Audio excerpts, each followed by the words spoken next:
Hello again, Andy with Handy Andy Handyman, Handy Andy on Demand, and welcome back to a recap on this deck repair that my fellows did over in Roswell for Mr. Matt.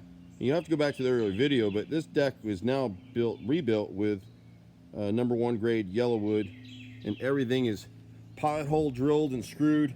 If you go back to the earlier video, he had termite damage up underneath here. And you can see how they've screwed everything together here, rebolted it back. You can see when you look at the 2x6 decking that we put in, you don't see any splits in the wood, and every screw is perfectly level with the wood. So once this cures up for about 3 months, he'll be able to stain it to match the rest of the deck.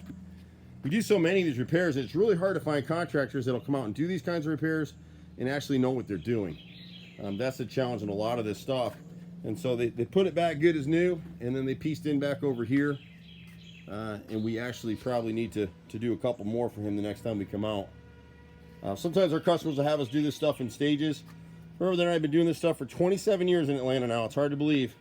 Any kind of carpentry, deck repairs, wood stuff, we do it all. One call can almost do it all. 770-912-2829. I'm Andy. See you at the next house. Bye for now.